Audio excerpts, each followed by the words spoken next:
Hey, what's up? What's going on, everybody? Good to be back with you on the next lesson. All right, this one is all about bringing out the chops, bringing out some fancy fills that are going to blow your mind, going to make your drumming sound a lot more creative, going to help you get some more ideas on the kit, right? All the fun stuff. So let's get into this. I'm going to show you a sick chop.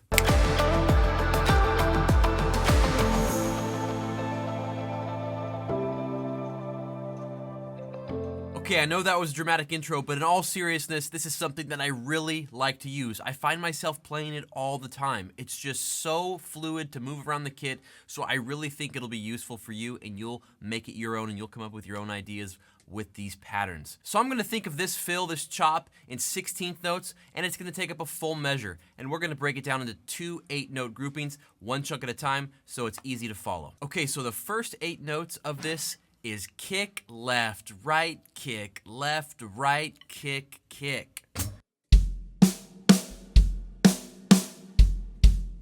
Now, the way we're gonna orchestrate that is actually playing on the floor tom. So get this, how often do you start your fills with a kick?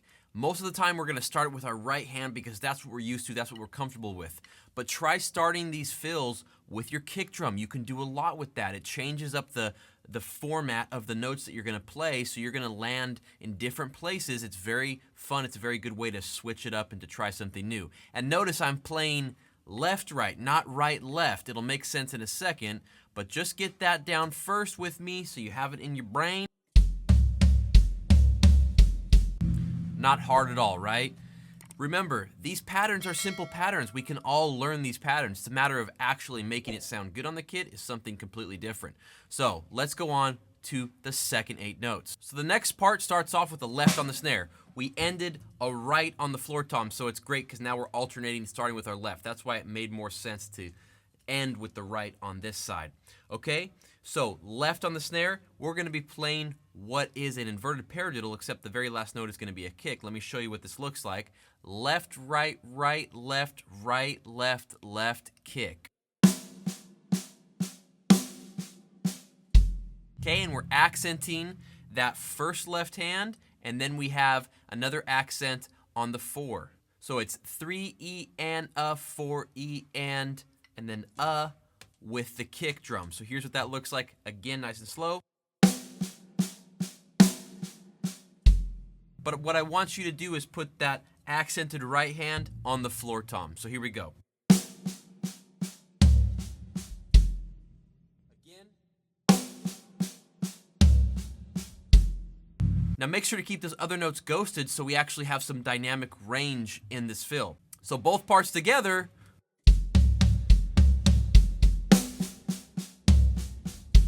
Now we're saying something, right? You can hear it now.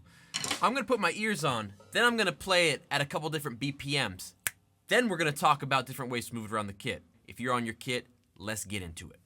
1, 2, 3 E and a, 4 E and a.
Okay, so now you get the main idea, but let's look at it one other way. I want to show you how you can incorporate this inside of a groove, because this chop isn't only something that you have to play at that fill break and use your toms. You can use this in your regular groove context of just your hi-hat and snare and kick. So let me show you what that looks like really quick. All we're gonna do is we're gonna use our hi-hat for that first part. So let's look at the left rights on the hi-hat. And we have that big backbeat, which is natural with our left hand, and we're gonna keep our right hand on the hi-hat as we play that inverted paradiddle, a couple of those, and that's all. And then our kick's always falling down on that last beat right before the one anyway. So let's look at how that part sounds.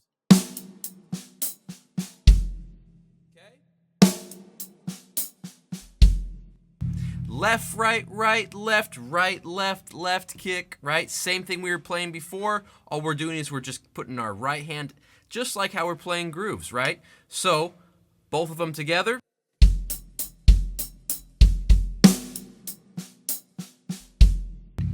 And that is how you make use of these chops and get more creative in your playing. You want to be able to use these patterns and these chops inside of grooves and freely work them in and out. Like in the other lesson, a couple lessons back, I was talking about being stuck in a box, and a lot of drummers are stuck in these boxes. I can play beats and I can play some fills, and I'm over here and I'm over there, and I don't know how to connect them. I have to be in one box or the other. I can't be flowing in both. And so my goal is to try to help you guys get out of those little box mentalities and realize that the drums are an instrument where you don't have to be confined to that. You can start to use these patterns and these phrases and these ideas and flow them together in all different ways. And it just takes time. Practice learning these types of little patterns and chops and licks, and taking time slowly, not going too fast, just getting familiar with these and working them around the kit. Once you have these phrases and these ideas memorized, it becomes part of your vocabulary and it'll easily show up in your playing. So let's look at that again.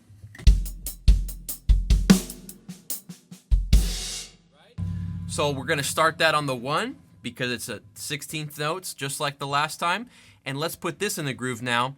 And I'll alternate between the last example and this example, and we're gonna speed up the tempo a little bit more so we can get to that super chop speed. Here we go.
Okay, so we bumped up the tempo to 150 just a little bit more so we can hear what it sounds like when we're really grooving, having fun with it. All right, here we go.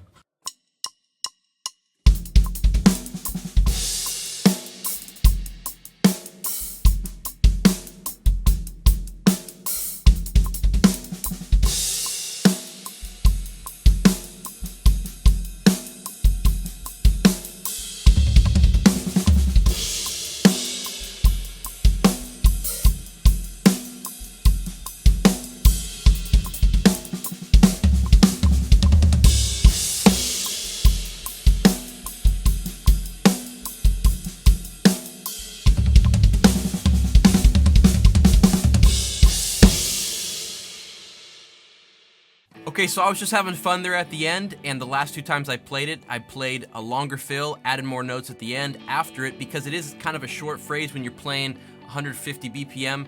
It goes by really quick, and I just felt naturally like I need to add more. And that's the thing that I want you to try, okay? So you got this first part, but now your job is to, what do I want to extend to this? Do I want to make it into a much longer fill and add more? you can start to add more chunks to these patterns to where you get to a point where you can easily kind of interchange them and just flow. And that's the whole goal here, right? We want to be able to flow on the kit. So that's your next step, is after you learn this fill, now add to it, make it even longer, make it your own, and start to incorporate it in your own way that sounds like you. Okay guys, so thanks so much for sticking with me through the whole lesson. Before you click away to the next lesson, take advantage of the free resources that I've put together. I do run FisherDrumming.com, which is an online lesson website, and I have courses available for you guys. But if you don't feel like investing in a course right now, take advantage of the free training I've put together. This training really focuses on how you can become a well-rounded player and build a solid foundation on the drums. So it's something that gives you a lot more in-depth training than just a quick little lick or a quick little chop. So check that out. And if you guys want some music to practice to, I do have 5 free practice tracks that you can download and start playing to right away. There is a link for that in the description as well. So both of those free resources are in the link down below this video. So go check the description box and check out those links.